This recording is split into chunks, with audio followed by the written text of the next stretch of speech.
Assalamualaikum warahmatullahi wabarakatuh. Bismillahirrahmanirrahim. Alhamdulillahil qail nun wal qalami wa ma yasturun ma anta bi ni'mati rabbika bimajnun.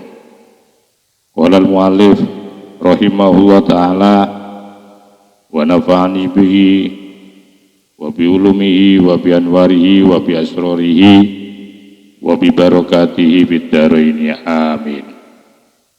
Alhamdulillah, mari kita ngaji bersama yaitu kitab fikih, yaitu kitab Fathul Mu'in, di mana dalam kajian kali ini kita masih ada di dalam pembahasan tentang bab pernikahan. Dan kali ini kita akan menjelaskan hal-hal yang dipersiapkan sebelum seseorang itu akdun nikah, melaksanakan akad nikah atau ijab qabul, dan juga hal-hal yang harus dipersiapkan di dalam melaksanakan lamaran antara calon, yaitu pelamar dan yang dilamar. Hal-hal apa yang harus dipersiapkan dan yang akan dilakukan oleh kedua keluarga. Untuk itu mohon disimak, dikaji, ditelaah dari kitab Fathul Mu'in yang Anda miliki. Bismillahirrahmanirrahim. Wa yusannu, dan disunatkan apa khutbatun, membaca khutbah. Lafaz khutbah itu bidhammil kha'i, dengan didhamma kha'nya, minal wali, dari seorang wali. Artinya bahwa seseorang ketika mau melaksanakan nikah atau ijab qabul itu terlebih dahulu disunahkan untuk membaca khutbah. Dan tentu yang dimaksudkan pembaca khutbah di sini tidak ada lain adalah wali daripada mempelai putri. Lahu, baginya, ai maksudnya lin nikahi, bagi pernikahan. Ini sudah jelas bahwa khutbah ini dibaca atau khutbah ini disunahkan untuk dibaca oleh seorang wali di dalam pernikahan. Alladzi, yang dua, adapun yang dimaksudkan dengan nikah itu al-aqdu, yaitu akad. Bi antakuna, dengan ada apa khutbah qabla ijabihi, dilaksanakan khutbah itu sebelum pelaksanaan ijab qabulnya pernikahan. Nah, ini sudah jelas ini. Jadi seorang wali sebelum melaksanakan akdun nikah, maka seorang wali itu disunahkan untuk lebih dahulu membacakan yaitu khutbah sebelum proses ijab dan qabul itu. Seorang wali dari pihak mempelai perempuan atau wanita disunahkan, dianjurkan untuk membaca khutbah. Fala tundabu, maka tidak disunahkan apa ukhra, bagi pihak yang lain, minal khatibi, dari pengkhutbah, qabla kubuli, sebelum yaitu kubulnya atau sebelum qabul akad nikah dari yaitu calon mempelai pria. Nah, ini sudah jelas ini juga bahwa di dalam proses akad nikah itu ada namanya proses khutbah. Dan ternyata khutbah itu hanya disunahkan hanya bagi yang mengijab. Sementara bagi yang qabul, pengkhutbah dari yang qabul itu tidak dianjurkan. Artinya bahwa dari pihak mempelai itu tidak perlu ketika harus menjawab ya dari ijab itu kemudian tidak perlu lagi dimuqaddimai dengan khutbah pula. Ya, maka itu di sini falatun dabu, maka tidak disunahkan Apa ukhra dari pihak yang lain minal khotibi dari pengkhutbah. Tidak perlu adanya khotib, tidak perlu adanya khutbah bagi pihak yang yaitu pihak qabulnya itu tidak perlu. Yang disunahkan itu hanya dari pihak yang mengijab, dalam hal ini adalah wali dari mempelai perempuan. Jadi ini sudah jelas ya. Kenapa kira-kira? Kalau menurut perspektif saya, bahwa karena syarat ijab dan qabul itu harus ittisal, artinya nyambung, jangan sampai terjadi pemisahan antara ijab dan qabul itu, maka tidak perlu lagi yaitu diselah-selahi oleh bacaan yang lain, kecuali harus setelah ijab langsung diterima atau dijawab dengan yaitu kata-kata qabulnya. Maka tidak perlu lagi bagi orang yang qabul harus memukadimai pula dengan pembacaan khutbah. Maka itu di dalam kitab Fathul Mu'in, maka tidak disunnahkan bagi pihak yang lain, maksudnya dari mempelai pria itu juga tidak disunahkan membaca khutbah sebelum yaitu proses ijab dan qabul. Hal ini sebagaimana kama sohahahu, sebagaimana telah mensohehkan kepada mah pendapat ini bil minhaji, yaitu di dalam kitab Minhaj. Yang dimaksudkan minhaj itu adalah Minhajut Thalibin, di mana kitab ini merupakan salah satu karya yang dikarang oleh Al-Imam An-Nawawi. Nah, bal akan tetapi atau bahkan bisa diartikan bahkan juga bisa, bahkan yustahabbu, ya, bahkan disunnahkan apa tarkuha, meninggalkan khutbah, bahkan disunahkan disunahkan meninggalkan khutbah bagi siapa itu, yaitu bagi pihak sebelah, dalam hal ini pihak mempelai laki-laki. Ya, kenapa? Nah, ini alasannya yang kedua ini, khurujan, yaitu untuk menghindari min khilafiman, dari perbedaan pendapatnya, perbedaan pendapat para ulama, abtola, yang tidak mengesahkan biar dengan adanya khutbah dari pihak kedua, biar tidak terjadi atau masuk ke dalam ranah ikhtilaf.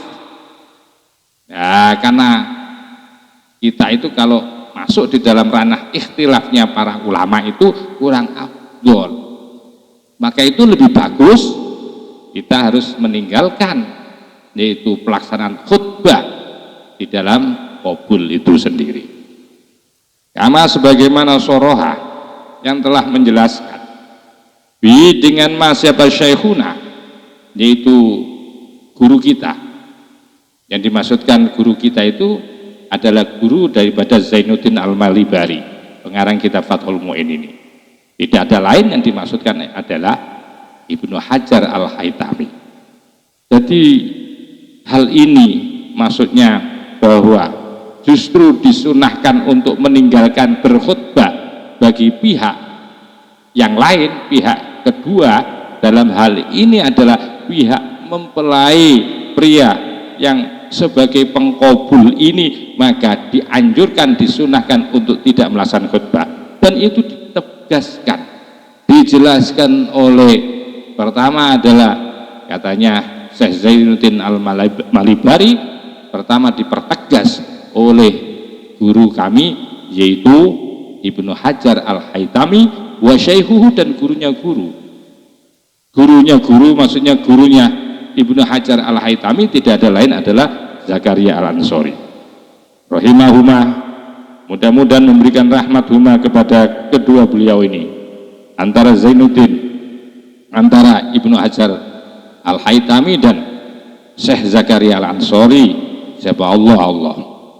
Lakinnilladzi, Akan tetapi, namun alladzi fi raudhah, alladzi yang fi raudhati, yang ada di dalam kitab raudhah, pendapat yang berbeda.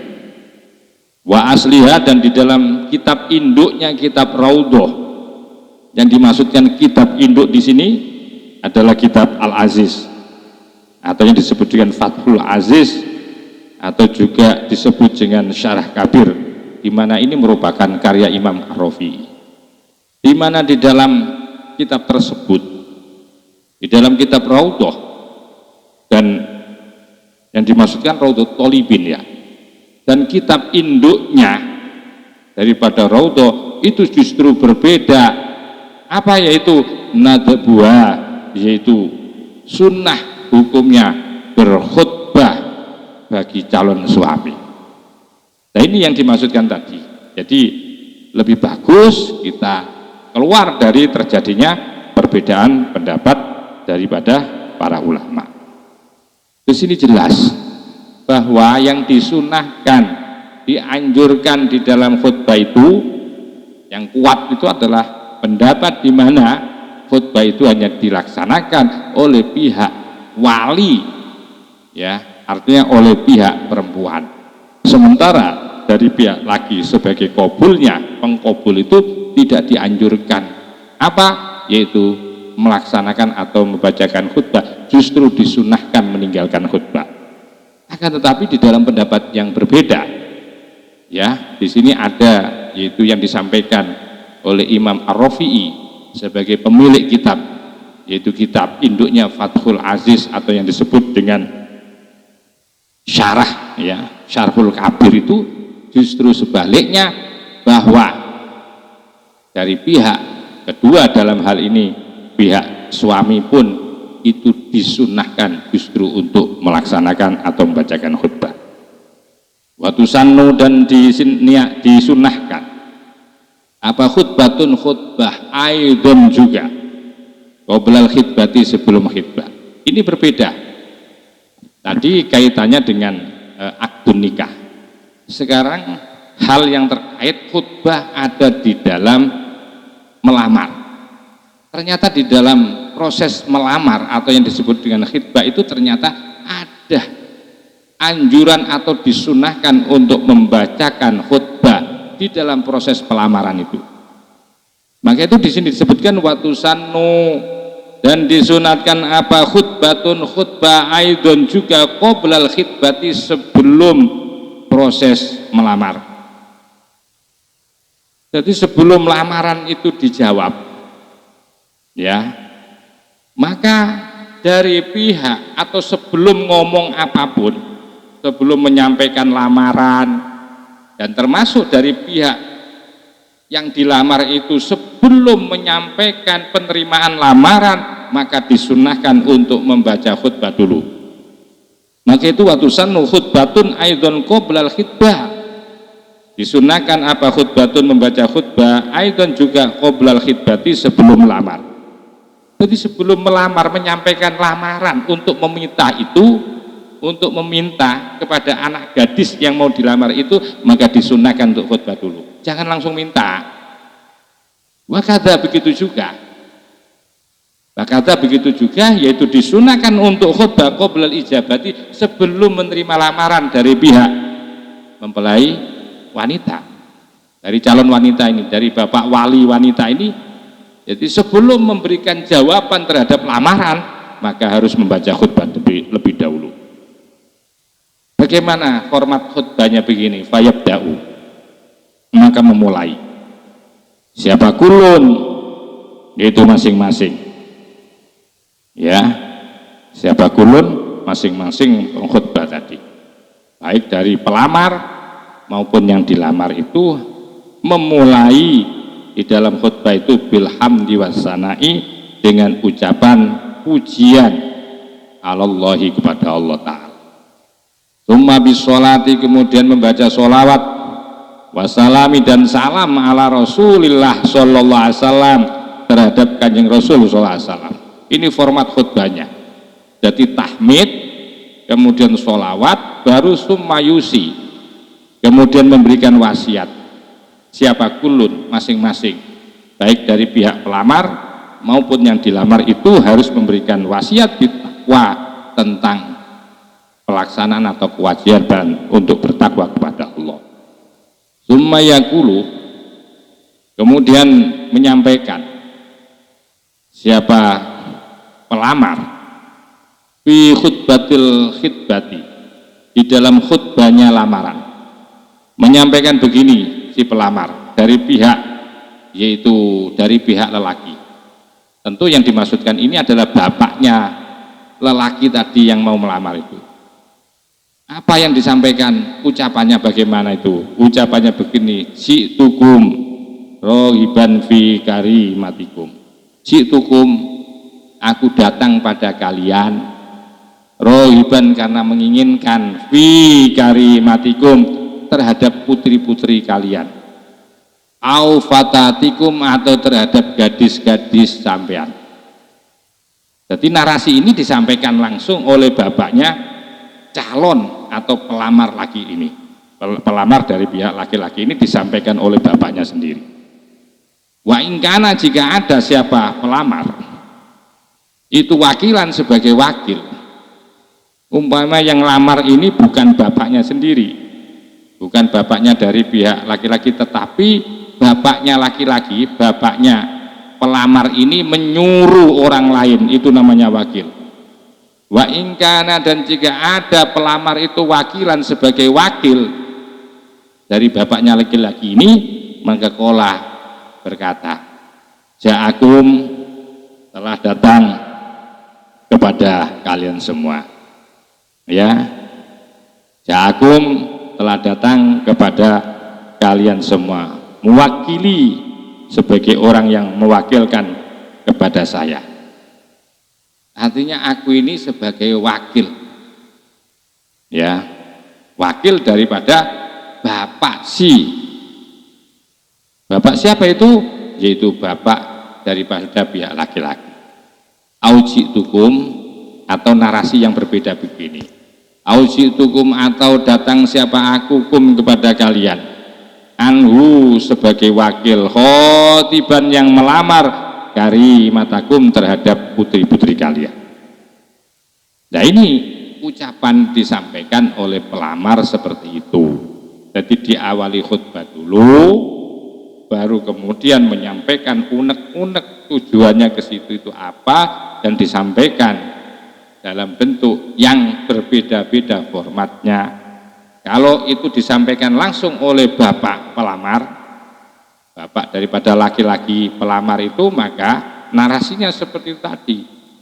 Begitu yang menyampaikan nanti wakil daripada bapak, umpamanya bapaknya mewakilkan kepada orang lain, maka narasinya juga begitu. Sampaikan bahwa wakil itu, ya, mewakili bapaknya. Harus juga disampaikan bahwa beliau itu melamar ke sini ini sebagai wakil daripada bapak laki-laki ini. Maka kemudian baru disikapi, diberikan jawaban oleh pihak siapa yang dilamar. Dalam hal ini adalah yaitu bapak dari perempuan, atau yang disebut dengan wali. Wayak tubuh, maka kemudian juga berkhutbah siapa al-waliyu, wali dari perempuan yang dilamar. Auna ibu, atau bisa mewakili kepada wali, atau wakilnya bisa. Khutbahnya kadzalika, seperti itu, seperti yang disampaikan pelamar dari pihak laki-laki, dengan diawali dengan tahmid, sholawat, dan kemudian wasiat untuk bertakwa, baru kemudian menyampaikan sebuah kata-kata. Ya, disitulah kemudian diberikan jawaban, diberikan respon atas lamaran yang disampaikan oleh pihak lelaki. Jadi jangan kemudian dibolak-balik. Jadi ini dianjurkan atau disunahkan, sebelum meminta dari pihak pelamar maka baca khutbah dulu. Begitu juga dari pihak yang dilamar, sebelum menerima lamaran itu juga diawali dengan khutbah. Berbeda ini ternyata dengan ijab dan qabul. Kalau ijab qabul itu yang disunahkan hanya di ijabnya, sementara qabulnya disunahkan justru meninggalkan khutbah. Bagaimana apa ya, summa yaqulu, kemudian menjawab atau memberikan jawaban siapa wali. Lastu bimarhubin angka. Lastu bukanlah aku bimarhubin angka orang yang engkau benci. Artinya ternyata aku tidak menduga panjenengan kesini memberikan pernyataan bahwa panjenengan ini adalah orang yang menginginkan kepada putriku. Artinya bahwa panjenengan saya ini ternyata bukan orang yang sampean benci.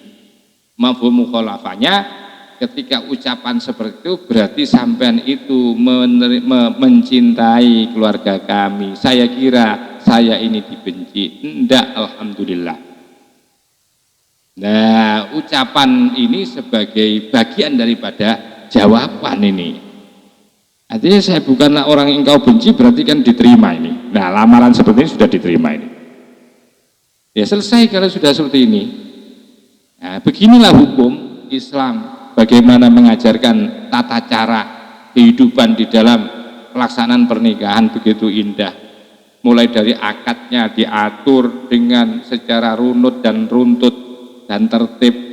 Begitu juga bagaimana etika-etika di dalam melamar juga begitu sangat baik dan menunjukkan adab yang luar biasa, adab yang mulia. Wa yustahabbu, dan disunahkan, ayyakula, berkata siapa akid, orang yang mengakad, qoblal akdi, sebelum akad. Nah ini saya kritisi nih, sedikit saya kritis. Jadi kok tiba-tiba kita sudah menjelaskan tentang bagian tentang hal-hal yang dipersiapkan sebelum akad, ada khutbah dan kemudian ijab qabul.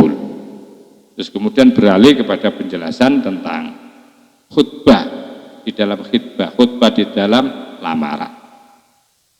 Terus kemudian di mana khutbah di dalam lamaran itu ada dua khutbah dari pihak pelamar, ya sebelum menyampaikan unek-uneknya pelamar itu disunahkan untuk baca khutbah dulu. Begitu juga dari pihak yang dilamar sebelum menerima lamaran itu disunahkan, dianjurkan untuk membaca khutbah. Kemudian diberikanlah jawaban diterima atau tidak. Nah ini kok kemudian meloncat kembali lagi wa yustahabbu ayyakula qoblal akdi. Semestinya ini dibahas di poin pertama tadi, tapi tidak apa-apalah. Saya kan cuma sebagai pembaca. Wa yustahabbu, dan disunahkan ayyakula, untuk mengatakan atau mengucapkan qoblal akdi, sebelum akad. Mengucapkan apa? Yaitu uzawwijuka ala ma amarallahu bihi azza wa jalla min imsakim bima'rufin aw tasrihim bi ihsan.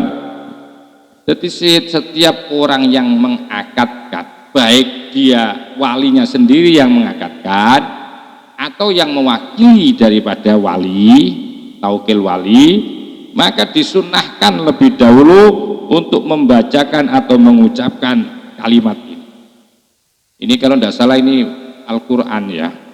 Uzawwijuka ala ma amarallahu bi azza wa jalla min imsakim bima'rufin aw tasrihim bi ihsan.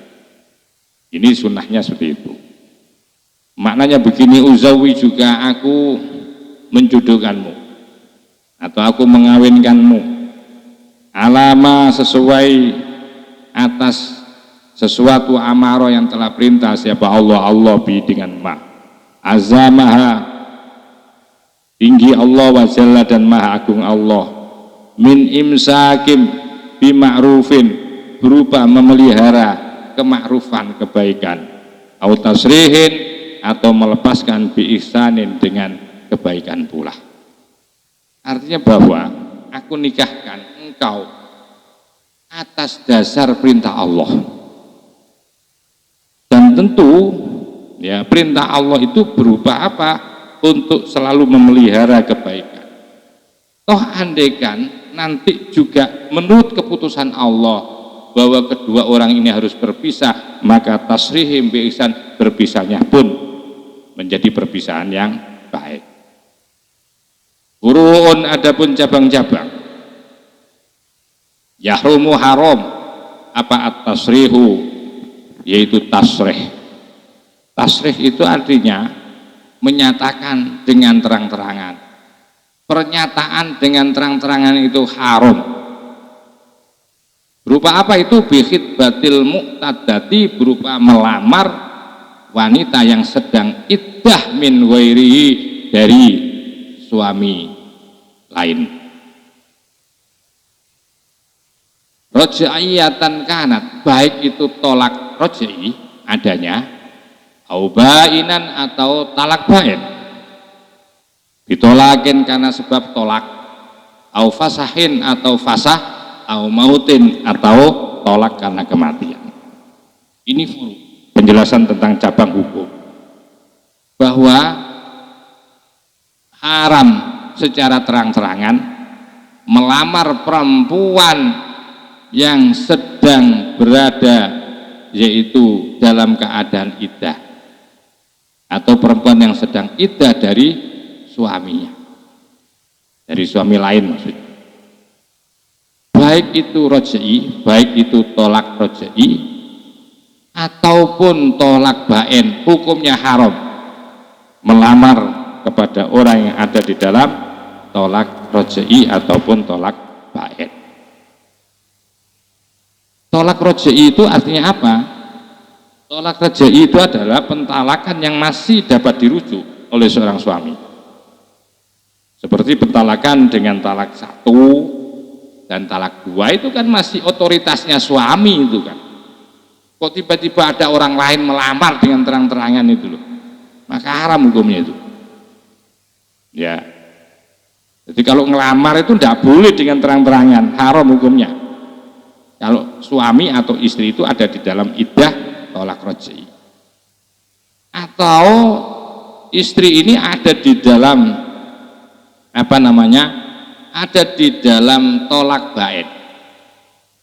Ternyata di dalam tolak bain pun itu tidak diperbolehkan ya, haram hukumnya memberikan pernyataan melamar dengan terang-terangan ya, melamar dengan terang-terangan kepada seorang wanita yang ada di dalam iddah tolak bain.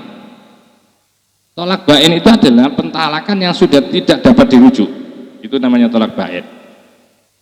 Seperti pentalakan dengan talak 3, itu bagi orang lain yang mau memberikan pernyataan ngelamar itu tidak boleh menyampaikan, yaitu lamarannya dengan terang-terangan. Atau karena fasah itu karena adanya kerusakan, kecacatan di dalam pernikahan. Tunggu dulu itu sampai keputusan hakim. Au mautin atau talak karena kematian. Seorang istri ditinggal suaminya, tunggu sampai iddahnya. Selama seorang perempuan ada di dalam masa iddah, baik itu tolak bain ya, atau fasah, atau dalam talak kematian, lebih-lebih talak roj'i, haram hukumnya dengan terang-terangan melamar kepada perempuan tersebut. Terus bagaimana yang boleh? Waya juzu, ini boleh.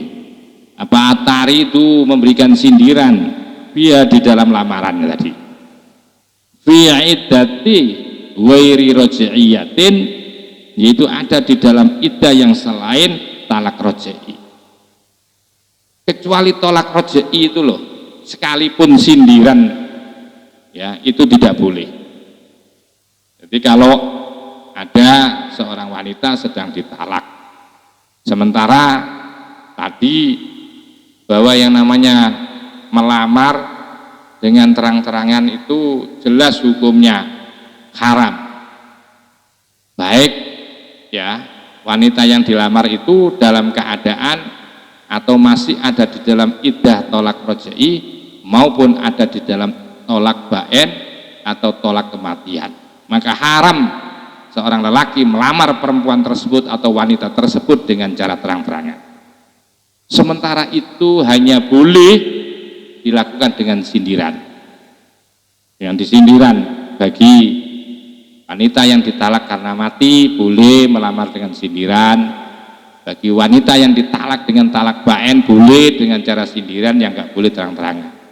Kecuali baik terang-terangan maupun sindiran itu hanya hukumnya haram bagi wanita yang ada di dalam tempo tenggang waktu ada di dalam tolak rojai itu tidak boleh. Wawa adapun ta'rid, sindiran atau kata kiasan itu ya anti jamilatun, anti adapun engkau dikau sayang, jamilatun cantik ternyata. Ya tidak bilang lamaran kok aku lamar, enggak. Cukup sampean bilang anti jamila tapi diucapkan berkali-kali dan dia paham, oh, itu namanya ta'rid, itu namanya sindiran. Atau mengatakan rubba rohibin, banyak sekali orang yang kesemsem pada jenengan termasuk aku. Nah, itu kan sindiran itu semuanya ya. Lah kata-kata seperti itu boleh ya, sindiran, lamaran sindiran itu boleh disampaikan bagi wanita yang ada di dalam iddah baen, fasahkah atau iddah kematian, kecuali iddah rojai ada di dalam iddah tolak rojai itu yang haram hukumnya, tidak boleh. Wala yahillu dan tidak boleh atau tidak halal atau haram. Wala yahillu dan tidak halal artinya haram. Apa khidbatul mutallaqati, melamar wanita yang telah ditalak, minhu dari laki-laki, minhu darinya, salasan dengan talak 3 kali, hatta tatahallala sehingga menjadikan muhalil siapa wanita, watang qodiyah dan sampai selesai apa iddatul muhalili, yaitu iddahnya dari yang muhalil, orang yang menjadi muhalilnya. Intolako jika mentalak siapa muhalil rojaian, yaitu tolak rojai. Wa illa kalau bukan tolak rojai, jaza boleh apa ataridu, yaitu menyampaikan sindiran lamaran fi iddatil muhalili, yaitu di dalam masa iddah dari muhalilnya tersebut. Artinya begini, tidak boleh melamar perempuan yang telah ditalaknya dengan talak 3. Ada orang mentalak, istrinya ditalak sudah talak 3, artinya disebut dengan baen. Talak 3 itu baen kubro ya. Kok setelah ditalak diucapkan 3 kali ucapan itu, suaminya kok kemudian pengen lagi kembali, kemudian dilamarlah. Nah, lamaran seorang suami yang telah mentalak istrinya itu tidak boleh langsung haram hukumnya seperti itu, tidak boleh, tidak halal ya, melamar yaitu orang yang sudah ditalak yaitu baen kubro, sudah ditalak 3 ya, sampai baru boleh engkau kembali itu ketika istrimu itu hatta tatahallala, telah menjadikan muhalil.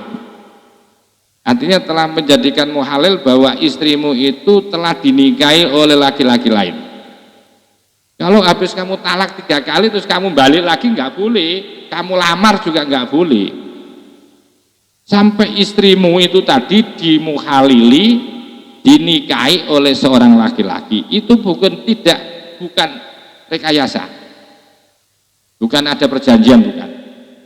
Dan bahkan watang qodiyah sampai habis apa iddatul muhalili, yaitu iddahnya orang yang menjadi muhalil sampai habis iddahnya ya. Intolako jika mentalak siapa muhalil rojaian, yaitu tolak rojai. Jadi umpamanya begini, kok ada seorang suami, saya ulangi lagi, mentalak istrinya 3 kali. Pertama nggak boleh ngelamar, nggak boleh balik lagi, langsung nggak boleh ya, nggak boleh balik lagi sampai istrinya itu dinikahi oleh lelaki lain. Dan andaikan kemudian dia ditinggalkan oleh lelaki lain tadi, itu pun sampai habis masa iddahnya muhalil. itu jika tolak roj'i, ya, jadi sampean tetap tidak boleh itu melamar istri, mantan istri sampean, di mana istri sampean itu ya masih ada di dalam tolak roj'i, tidak boleh. Tidak boleh sampean mau menyampaikan terang-terangan ataupun sindiran, tidak boleh, haram hukumnya. Ya. Jadi pertama kalau sampean mau balik, pertama nanti kalau sudah memang betul-betul dilepaskan. Tapi selama si muhalil itu masih ada di dalam iddah tolak roj'i, maka tidak boleh suami pertama itu mau melamar atau tidak boleh melamar kepada istrinya karena dia ada di dalam tolak roj'i. Wa illa, baru kalau bukan tolak roj'i jaza, boleh apa at-ta'ri itu memberikan sindiran bi iddatil muhalili pada saat ada di dalam iddahnya muhalil. Jadi kalau ada di dalam iddah roj'i, seorang suami yang mau balik itu tidak boleh melamar bilang baik soreh maupun ta'rid, itu tidak boleh. Karena itu masih suaminya orang.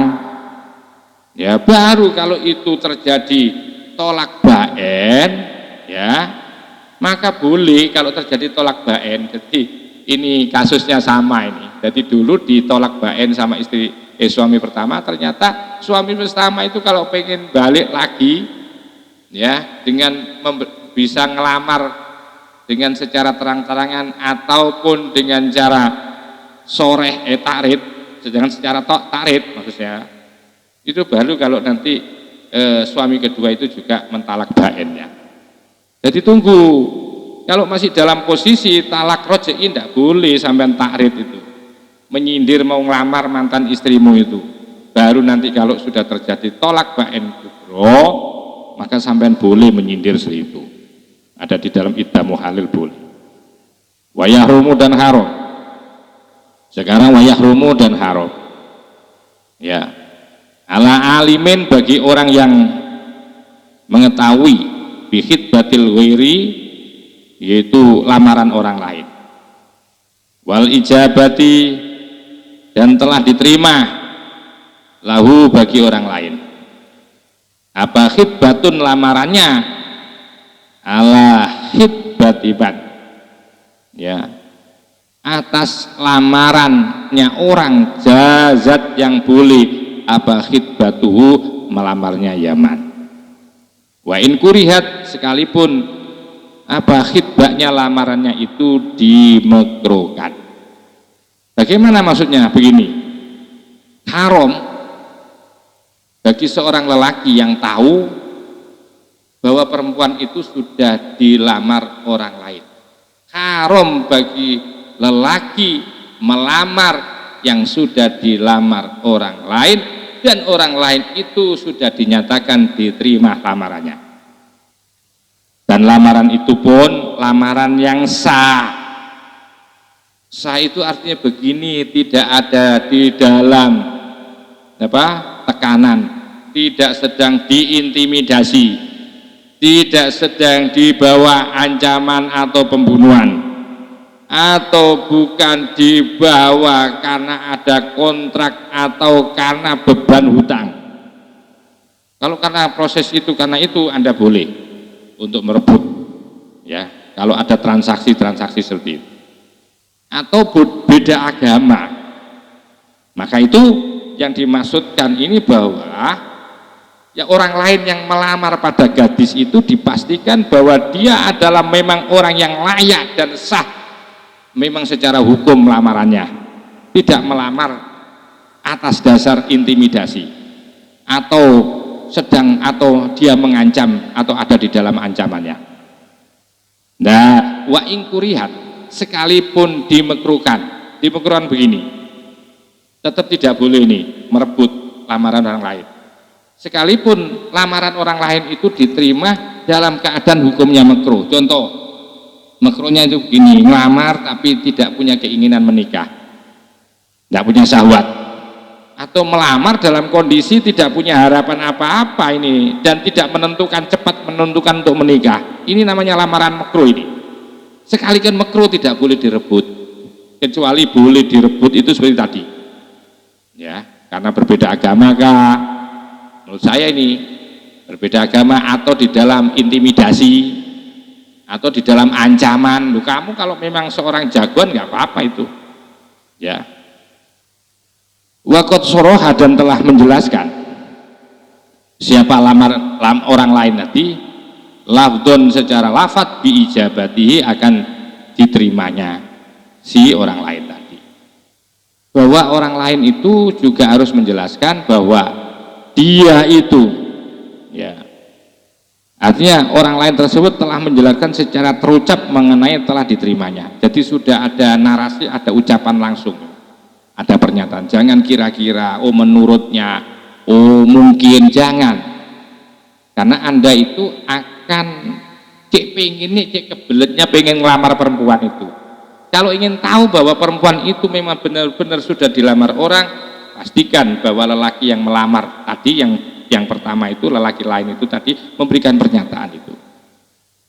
Nah, Anda itu boleh, ya, Anda boleh kemudian melamar pada wanita yang sudah dilamar orang itu illa biiznihi, kecuali melalui izinnya. Wis saiki sekarang, yaitu apa namanya, lamaranku atau pinanganku itu wis ampen ambil, aku sudah punya baru satu misal, itu nggak apa-apa. Illa biiznihi, karena dengan izinnya, yaitu orang lain tadi, izinnya pemilik apa namanya, pemilik apa istilahnya, pelamar pertama tadi, ya, illa biiznihi lahu, bagi orang yang mau melamar tadi, yang baru ini, min ghairi khaifin, tapi tentu bukan karena adanya rasa takut, wala hayain, dan bukan karena adanya rasa malu. Jadi boleh sampean itu kalau memang mendapatkan izin dari pelamar pertama tadi, yang mempunyai tunangan itu, dari orang lain yang menunang gadis itu, kalau sampean diizinkan monggo. Tapi tentu bahwa sampean diizini itu bukan karena orang itu takut. Takut ini kamu mengintimidasi, mengancam dengan pembunuhan, mengancam dengan ekonomi, wala hayain, dan juga kamu itu izinnya, orang itu mengizinkan kepada kamu untuk menggantikan tunangannya itu juga bukan karena malu, karena engkau adalah orang yang karisma, mungkin karo gurunya, mungkin karena sampai itu bosnya, mungkin sampai itu kiainya. Jangan sampai itu, bukan karena itu. Au bi'irodi. Nah ini boleh sampai juga meminang kepada orang yang sudah dipinang oleh orang lain itu bi'irodi, karena sudah di'irod, sudah berpaling padanya. Jadi si laki-laki pemilik tunangan itu sudah meninggalkannya, sudah berpaling dari berpaling.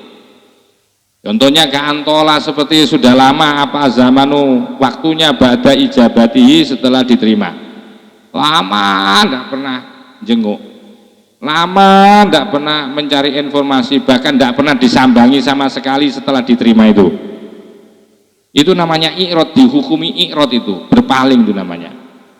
Umpamanya habis diterima tunangan, ya 1 minggu yang lalu, sampai 5 tahun 10 tahun tidak ada kabar, kaburnya itu loh, ya kan kasihan kepada pihak perempuan, kan bisa tua itu nanti, sementara banyak yang antri. Nah, dalam hal ini sekalipun tidak mendapatkan izin tapi ada tanda-tanda ditinggalkannya, maka boleh orang lain untuk melamarnya.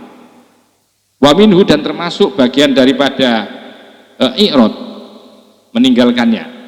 Ya, apa itu safaruhu, perjalanannya, ya, perjalanannya si orang tadi yang mengkhidbah itu, alba'i, itu jauh, ditinggalkan perjalanan. Wong kurang 1 tahun nikah kok kemudian berangkat ke Amerika dan tidak ada kabar kaburnya itu loh, itu namanya i'rad juga.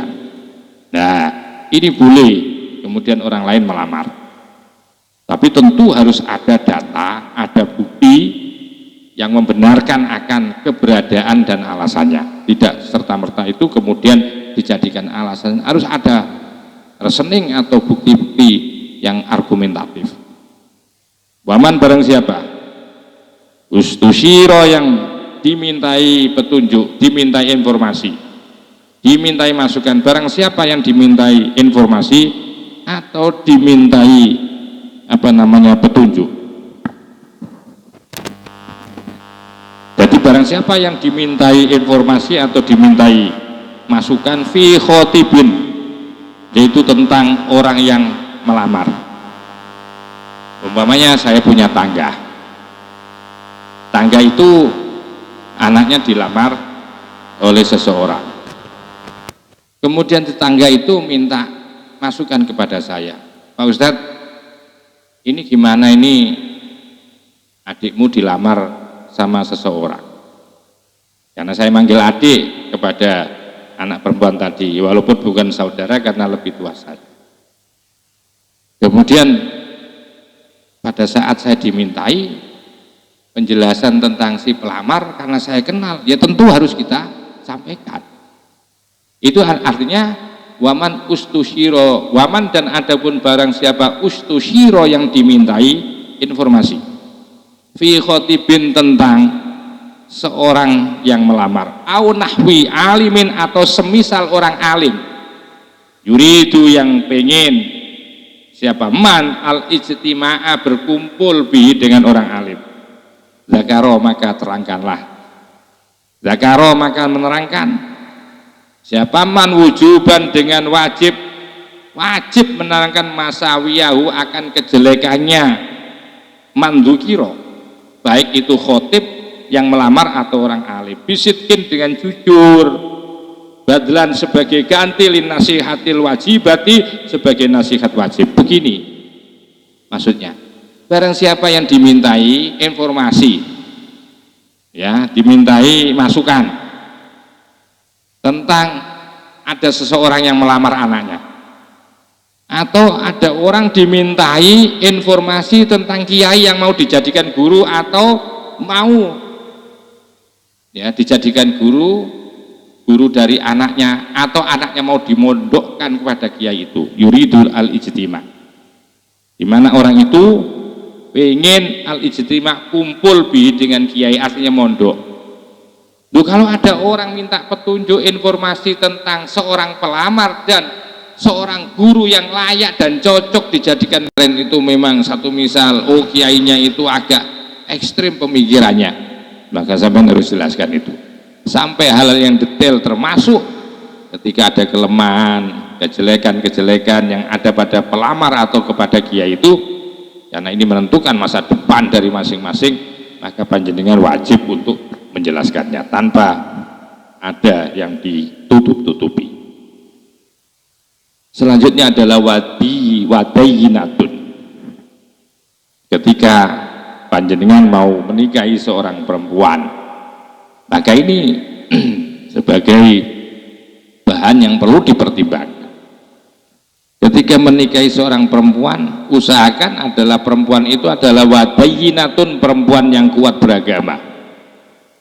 Maksudnya apa? Aini kahul mar'ati dayyinati, yaitu di dalam memilih untuk dijadikan istri atau menikahi wanita adalah wanita yang beragama. Jangan hanya dilihat tampilannya cantik, jangan dilihat hanya tampilannya adalah kaya, berjois, jangan hanya sekedar itu, karena ini akan menjadikan pendamping saudara, ya. Maka itu pilihlah perempuan yang betul-betul kuat beragamanya, allati wujidat, yang ditandai, allati yang wujidat terdapat fiha, di dalam wanita itu apa? Sifatul adalati, yaitu sifat adil, punya sifat adil, punya kejujuran, keikhlasan, keridhaan pada diri seorang perempuan, dan termasuk orang yang adil itu termasuk orang ahli ibadah. Nah itulah, carilah. Jadi kalau mencari calon istri itu, carilah calon istri atau istri-istri yang mempunyai sifat-sifat adalah, itu aula, lebih utama. Jadi istri yang beragama itu, yang ditandai dengan sifat adil itu jauh lebih utama dibandingkan menikahi min nikahil fasiqati, dibandingkan menikahi wanita fasik sekalipun cantik, sekalipun kaya. Pilihlah yang beragama dulu, itu lebih utama. Sekalipun bahwa yang namanya wanita fasik itu walau biwairi nahwi zina, sekalipun bahwa yang namanya kefasikannya itu tidak sampai, yaitu atau bukan semisal zina, ya, walaupun dia tidak pernah berzina, tapi kalau fasik jangan dipilih itu. Lil khobari, karena adanya sebuah hadis al-muttafaqi yang disepakati alaihi atas al. Bagaimana dawuhnya Rasulullah, fatfar bidzatiddin taribat yadak, fatfar maka carilah bidzatiddin, wanita-wanita yang kuat beragamanya, taribat yadak, pasti engkau akan beruntung. Maka itu di dalam menentukan sebagai pendamping abadi sebagai seorang istri nanti, pertama prioritaskan yang beragama kuat. Yang selanjutnya adalah wanasibatun, pilihlah wanita yang bernasab. Artinya wanita yang bernasab itu bagaimana? Ditentukan ada nasabnya, iya. Ya, maksudnya ai ma'rufatil asli, sudah dikenal. Ya, asal usulnya itu tahu, oh ini anaknya si fulan, oh kakeknya si fulan, oh terus tahulah minimal seperti itu.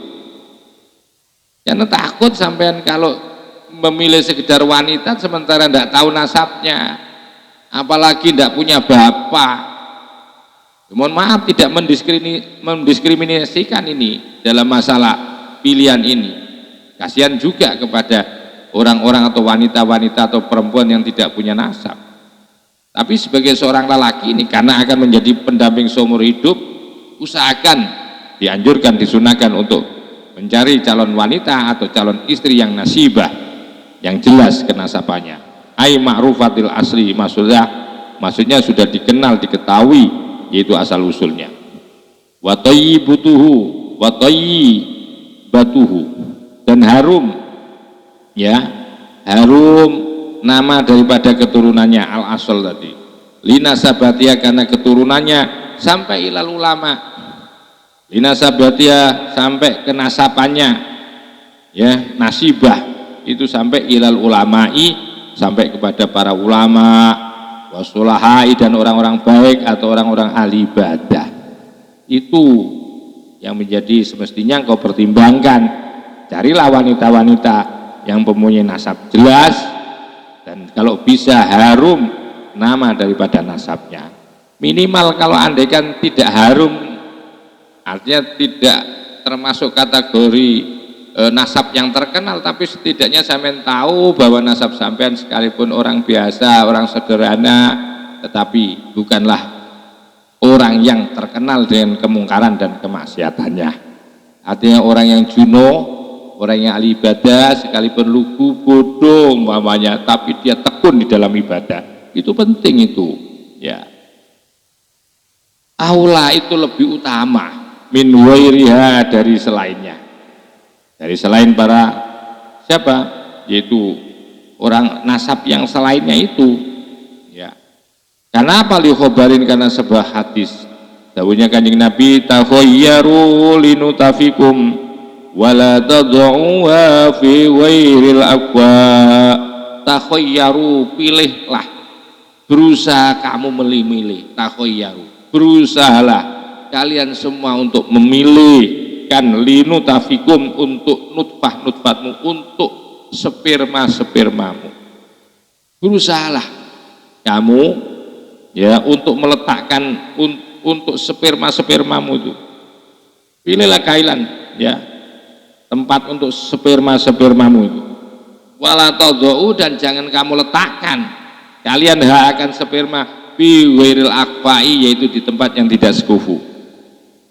Artinya tidak pantas, ya, keturunan orang-orang yang tidak pantas, keturunan orang-orang yang pelaku zina satu misal.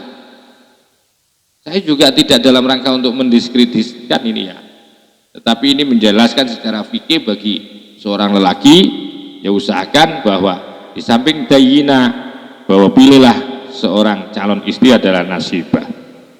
Waktu tukrahu dan dimekruhkan apa bintu zina, itu menikahi perempuan anak hasil zina, wal fasiki dan anaknya orang fasik.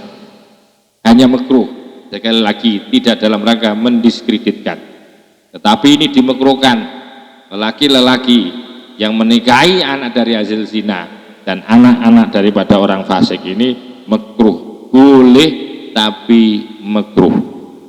Tapi kalau memang saudara nanti sebagai seorang yang mampu mendidik dan memang Anda memang punya tujuan untuk bagaimana memperbaiki orang-orang yang sudah engkau cintai itu, sekalipun keturunannya orang fasik atau hasil zina, ya tidak ada masalah, karena engkau akan menciptakan sejarah baru, ya, karena engkau dianggap mampu untuk nanti menciptakan generasi-generasi baru yang lebih soleh lagi, yang lebih baik lagi, maka itu silakan. Cuma secara hukum fikih, kalau Anda tidak mampu, maka dihukumi makruh. Wa jamilatun, dan usahakan mencari istri itu juga menikahi perempuan yang cantik, itu aula, lebih utama. Dikhabarin karena satu hadis, berdasarkan hadis. Khairun nisa'i man tasurru idza nudhirat. Khairun nisa'i, adapun sebaik-baik wanita atau perempuan itu man, yaitu orang tasuru, orang perempuan, maksudnya tasuru yang menjadikan senang siapa engkau, idza nudhirat, apabila dipandang. Penting juga ini untuk melanggengkan kehidupan di dalam rumah tangga keluarga itu, memang carilah istri yang juga cantik, agar supaya engkau ketika menemui atau ditemui atau bertemu dengan wanita-wanita yang cantik, sampai tidak sampai merasa kasta, ya, sampai tidak merasa menyesali, loh, oh ternyata banyak yang cantik, istriku jelek. Karena dengan kecantikan istrimu nanti itu membuat kamu semakin kuat, ibadahmu istiqomah, ibadahmu khusyuk, nggak tolak-tolak itu. Ya, karena kamu merasa sudah melebihi dari wanita-wanita yang lain kecantikan istrimu. Sehingga di saat seperti itu kamu merasa tidak gampang untuk digoda oleh perempuan-perempuan lain, karena istrimu jauh lebih cantik dari perempuan lain. Maka itu penting itu dalam rangka untuk menjaga dan menurut jam sampai itu tolak-tolak lagi untuk memperhatikan, melihat kepada perempuan sampai kesemsem itu. Wa qarabatun ba'idatun, dan usahakan juga ya menikahi perempuan yaitu kerabat yang jauh anhu darinya, miman yang mana termasuk, miman yang termasuk, miman sebagian daripada atau termasuk orang yang fi nasabi, ada di dalam nasabnya.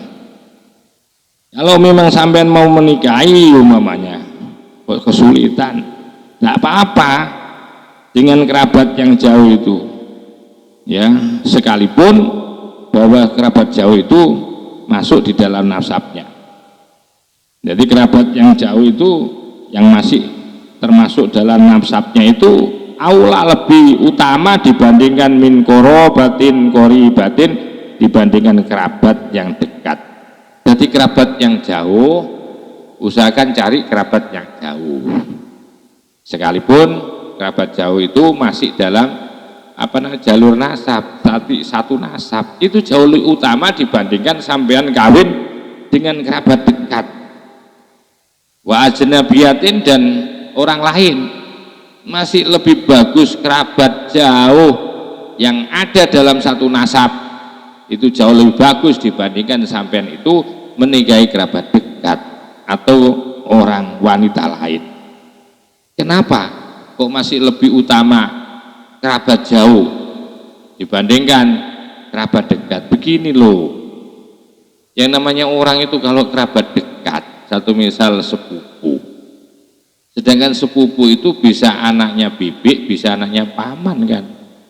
Sementara paman atau bibik itu sesaudara dengan bapak atau dengan ibu, ya.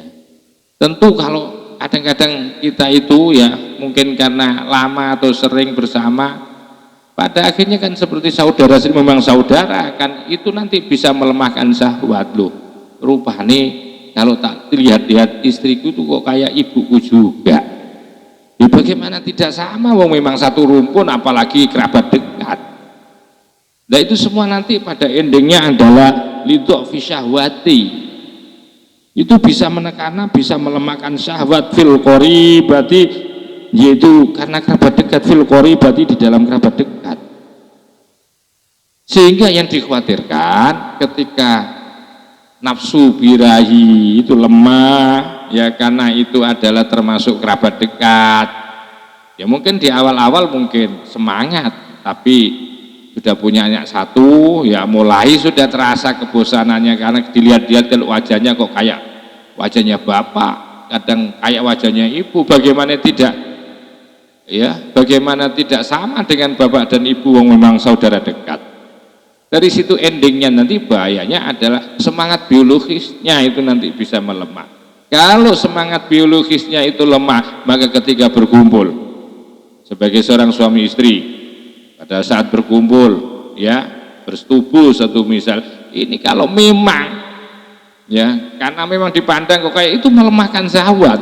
Kalau lemah syahwatnya ketika mengeluarkan sperma pun spermanya tidak ngopros dengan kuat, dan ketika tidak ngopros karena kelemahannya, karena disebabkan karena seperti rupanya wajahnya itu seperti keluarganya sendiri, maka di situ fayajiu, maka datanglah siapa alwaladu anak nahifan, menjadi anak yang kurus. Nah ini nanti keturunannya itu karena semangat biologisnya kurang kuat, ya kurang dahsyat,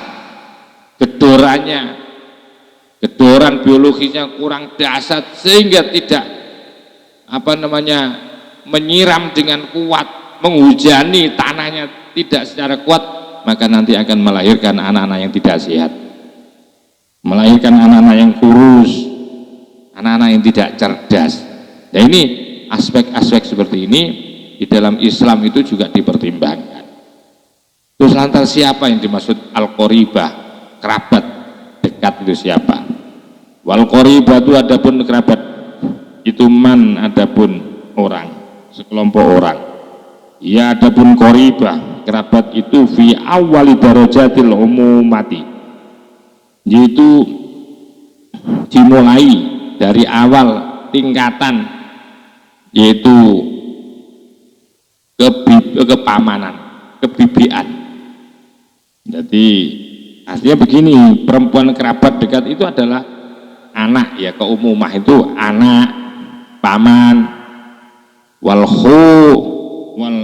khulati, dan anak bibi. Anda harus tahu antara amah dengan kholah. Amah itu adalah paman tapi dari jalur bapak, ya paman dari jalur bapak itu namanya paman. Bapak punya adik lelaki itu paman, ya itu namanya am. Umpamanya bapak punya adik perempuan itu namanya amah. Jadi saudara dari jalur bapak itu namanya am atau amah, sedangkan saudara dari jalur ibu itu namanya kholah. Ya sama-sama bibi itu ya. Nah ketika sama-sama bibi punya anak, ya bibi punya anak, dengan kamu itu kan sepupu itu namanya, dan itu termasuk kerabat dekat. Kok besanan antara bapakmu dengan saudaranya bapakmu itu, kamu dijodohkan di itu, berarti itu kamu saudara sepupu. Nah saudara sepupu kan dekat itu qoribatul qoroba, ya qoribatul qoriba itu dekat itu. Lah kedekatan ini bisa memicu terhadap lemahnya syahwat. Wal ajnabiyatu, sedangkan wanita lain, perempuan lain yang bukan kerabat itu aula, juga lebih bagus, lebih utama. Andai kan disuruh milih lagi, ya tahap kedua itu kalau tidak dapat Qarabatul ba'idah, qarabatul ba'idah, yaitu keluarga jauh, kerabat jauh. Maka usahakan dapat orang lain, itu jauh lebih utama dibandingkan min qarabatil qaribati, dibandingkan kerabat dekat. Mohon maaf, tadi di atas mungkin ada salah mengartikan, jadi wa qarabatun ba'idah itu ya, wa qarabatun ba'idatun, dan kerabat yang jauh, anhu darinya, mimman fi nasabi, termasuk yang masuk di dalam nasabnya, itu aula lebih utama min qarabatin qaribatin dibandingkan kerabat dekat, wa ajnabiyatin, dan orang lain. Idza fi syahwati, karena lemahnya syahwat, fil qaribati, yaitu pada kerabat dekat. Sehingga fayaji'u, maka mengakibatkan fayaji'u, sehingga datanglah siapa al-waladu, anak, lahir anak, nahifan, dalam keadaan kurus. Nah, ini sudah definisi siapa yang dimaksudkan dengan qaribah. Sekarang orang lain, wal ajnabiyatu, adapun menikahi wanita lain, bukan kerabat, bukan kerabat dekat, bukan kerabat jauh, itu aula lebih utama minal qarabatil qaribati, dibandingkan kerabat dekat. Nah, tentu ini nanti sampean akan sampean akan diperkenalkan, akan dikasihkan masukan. Wala yuskalu, dan tidak perlu iskal, jangan pernah mempersoalkan. Wala yuskalu, dan tiada boleh dipersoalkan, diiskalkan apa ma, sesuatu dzikira yang telah dijelaskan ya ma, tentang bitazawujin nabi, tentang istri atau tentang siapa ini, tentang nikahnya Nabi, pernikahannya Nabi Zainab dengan Siti Zainab, ma'anaha, padahal yang mana sesungguhnya, ma'anaha, padahal sesungguhnya Zainab, Siti Zainab itu bintu ammatihi, merupakan anak perempuan dari bibiknya Nabi. Jadi Nabi itu menikah dengan sepupunya, namanya Siti Zainab. Siti Zainab itu punya ibu namanya Umayyah, ya, Umaymah binti Abdul Muthalib. Berarti beliau Umaymah itu, Siti Umaymah itu adalah adiknya daripada Sayyid Abdullah. Nah, sehingga di sini diistilahkan apa, dari Zainab itu adalah bintu ammatihi, ammah. Berarti dari jalur bapak. Jadi bapaknya Nabi namanya Sayyid Abdullah itu punya adik namanya Umaymah. Nah, dari Umaymah itu lahirlah Siti Zainab. Dan itu sepupunya Nabi berarti kan. Nah, ini jangan diiskal ini. Sekalipun di dalam penjelasan tadi bahwa usahakan jangan mencari yaitu istri dari saudara yang dekat. Di antara saudara dekat itu dijelaskan siapa saudara dekat itu adalah fi awwali darajatil umumati, yaitu awal, ya, susunan, ya, awal tingkatan dari anak paman atau bibi, ya, paman atau bibi. Berarti ini dari jalur bapak. Kenapa tidak perlu iskal? Dianahu, karena kanjeng Nabi Muhammad tazawwaja, menikahiha kepada Siti Zainab, bayanan, dalam rangka untuk menjelaskan lil jawazi, akan bolehnya menikah dengan sepupu. Ada sesuatu yang lebih utama, ada sesuatu yang lebih urgen untuk disampaikan, kan Nabi adalah sumber hukum. Kalau ini tidak dilakukan, tidak dibuktikan bahwa ini nanti bahaya, orang mengira bahwa sepupu dengan sepupu tidak boleh menikah, ya, sepupu dengan sepupu tidak boleh menikah. Oleh karena itu Nabi, menurut analisanya Zainuddin Al-Malibari, dengan menikahi sepupunya yang bernama Siti Zainab, karena Siti Zainab itu adalah putri daripada Umaymah, di mana Umaymah adalah sesaudara dengan Sayyid Abdullah. Ya, sekalipun dekat, tapi tujuan Nabi adalah bayanan lil jawazi, untuk menjelaskan bahwa menikahi sepupu, menikah dengan sepupu itu boleh. Maka tidak perlu diiskal, tidak perlu dipersoalkan. Wala begitu juga, wala yuskalu begitu juga, tidak perlu diiskal, dipersoalkan. Kita zawuji Ali, dengan pernikahannya Ali, Fatimata, kepada Siti Fatimah, radhiyallahu, mudah-mudahan meridhoi siapa Allah anhuma, kepada keduanya, ya, anhuma, kepada keduanya. Di mana Sayyidina Ali menikahi dengan Fatimah. Nah, Fatimah dengan Sayyidina Ali ini dikategorikan kerabat jauh, ya, qorobatun baidah, ataukah qorobatun qoriba, kira-kira. Kalau melihat definisi di atas tadi, ini tidak masuk termasuk apa? Qorobatun qoriba, tidak termasuk qorobatun qoriba, tapi masuk di dalam qorobatun baidah, ya, qorobatun baidah. Kenapa kok masuk li'annaha, karena sudah Siti Fatimah itu baidatun, termasuk saudara jauh dengan Sayyidina Ali. Karena apa? Iya, adapun Siti Fatimah itu bintu ibni amihi, bahwa Siti Fatimah itu anak perempuan dari anaknya pamannya Sayyidina Ali, kan ya. Jadi Siti Fatimah itu anak perempuan dari anaknya paman, sehingga ini dianggap jauh ini. Nah, andaikan sepupu, lah umpamanya andaikan langsung Said Abdullah, Fatimah itu anaknya Said Abdullah, itu baru disebut qoribatun, apa? Qoribatun qoribah, qorobatun qoribah. Oleh karena Siti Fatimah itu adalah anak perempuan dari anaknya paman, maka Siti Fatimah dengan Sayyidina Ali ini dianggap jauh. La binta amih, ya, ini bukan anak perempuan dari pamannya Sayyidina Ali, yaitu Abdullah. Andaikan Fatimah itu anaknya Abdullah, baru itu disebut dengan kerabat yang dekat, qorobatin qoribah. Tetapi ini tidak perlu diiskal, maksudnya tidak perlu diiskal. Semua ini adalah bayanan lil jawaz, menunjukkan akan bolehnya menikah antara sepupuh dengan sepupuh, menikah antara anaknya sepupuh, ya, sepupuh dengan anaknya sepupuh itu boleh.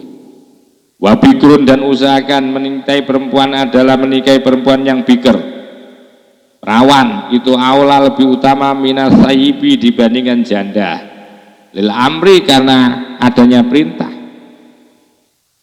Dengan bikr itu fil akhbari sahihati, di dalam hadis yang sahih.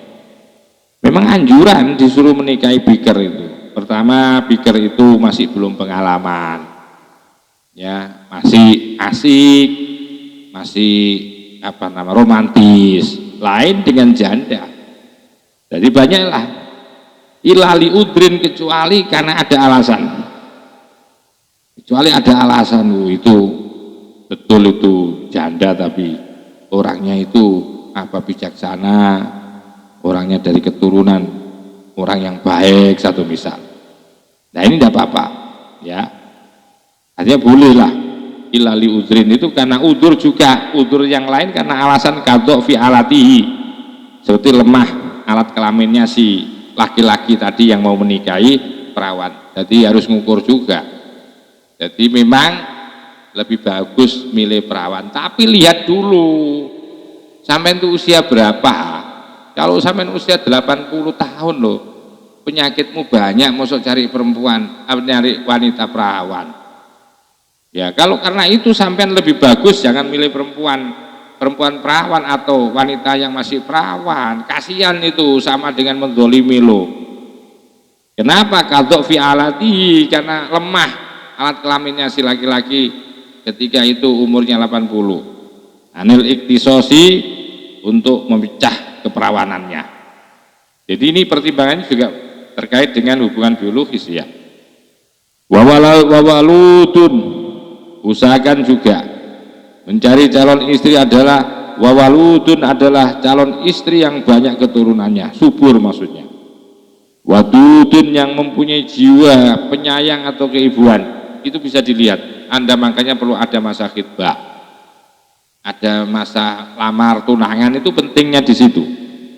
Lihat dari keluarganya, ini termasuk keluarga yang berketurunan subur apa enggak, termasuk keluarganya ini adalah penyayang, ya bisa kamu lihat. Walaupun keluarganya umumnya kok tidak punya sifat keibuan, ternyata di calon istrimu itu punya sifat keibuan, enggak masalah itu aula lebih utama bil amri, karena adanya perintah untuk mencari calon istri itu bima, dengan tadi sifat mempunyai sifat walud, perempuan yang banyak keturunan, perempuan yang keibuan itu, wadud itu, karena ada perintah, ada perintah. Wa yu'rafu dzalika, wa yu'rafu, dan bisa dan bisa dilihat, ya. Wa yu'rafu, dan bisa dilihat, wa yu'rafu, dan bisa dilihat. Dzalika, hal itu fil bikri, dengan keperawanannya, pada perempuan perawan, di aqoribia, dengan melihat para kerabatnya. Wa yu'rafu, dan bisa dilihat apa dzalika itu walud atau wadud itu fil bikri, pada perawan tadi, bi aqoribia, dengan melalui kerabat-kerabatnya.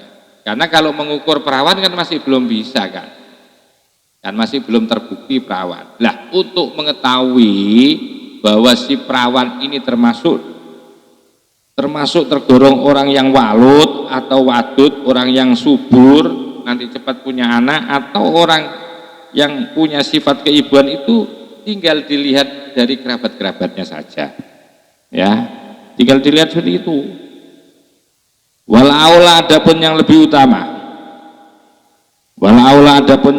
utama, aidon juga, maksudnya pilihan perempuan itu kalau ingin menjadikan istri, adalah antakuna, hendaklah ada siapa perempuan yang akan dinikahi itu wafiro tal akli, wanita yang berakal cerdas, banyak akalnya, berarti cerdas. Wahasanatal hulki, dan baik budi pekertinya. Wa alla takuna, dan hendaklah tidak memiliki, ya. Wa alla takuna, dan hendaklah tiada memiliki siapa perempuan zata waladin, hendaklah tidak memiliki zata waladin, anak, min wairi, dari suami sebelumnya. Jadi kalau bisa cari wanita yang banyak akalnya, cerdas, akhlaknya bagus, tidak memiliki anak dari suami lain. Illa limaslahatin, kecuali karena demi kemaslahatan, nggak apa-apa. Wala takuna, dan hendaklah tiada perempuan itu syakroa, kulitnya kelabu, ya. Wala towilatan, dan hendaklah kamu menikahi wanita yang tinggi, mahzulatan, yang kurus. Itu jangan menikahi mereka. Kenapa? Karena tidak proporsional. Tidak proporsional itu menunjukkan bahwa perempuan-perempuan seperti itu biasanya sakit, ya, sakit-sakitan, tidak bisa memberikan servis yang baik, memberikan pelayanan kepada suami, mengatur rumah tangga, karena gimana wong dia itu sakit-sakitan. Jadi carilah wanita yang proporsional, ya. Walaupun kurus, bukan berarti kurus itu maknanya kurus fisik, tapi kurus yang dimaksud ini menunjukkan kepada ketidaksehatan. Karena pada akhirnya kan berbeda-beda orang memandang kepada perempuan. Justru perempuan-perempuan yang kurus tinggi itu kadang kuat-kuat. Nah, yang dimaksudkan di sini, hendaklah jangan mencari calon istri yang tinggi, yang kurus, itu artinya bahwa tidak proporsional karena sering sakit-sakitan, ya. Itu yang dipersoalkan. Linnahi, karena adanya larangan nikahiha, yaitu menikahi mereka semua ini. Larangan yang dimaksudkan itu bukan haram, tidak, tapi anjuran jangan memilih yaitu wanita-wanita yang sakro, yang kulitnya tidak menarik, yang tinggi kurus, yang menunjukkan dia sakit-sakitan, itu maksudnya. Ya, maksudnya seperti itu. Mudah-mudahan kajian apa yang telah saya sampaikan tentang mulai yaitu terkait dengan akad, berkhitbah sampai ciri-ciri perempuan yang layak ya untuk engkau pilih sebagai pendampingmu itu, agar supaya kehidupanmu akan semakin bahagia, maslahah, dan bisa istiqomah di dalam ibadah. Wa akhiran wallahul muwaffiq ila aqwamit thoriq. Walafu minkum, wassalamualaikum warahmatullahi wabarakatuh.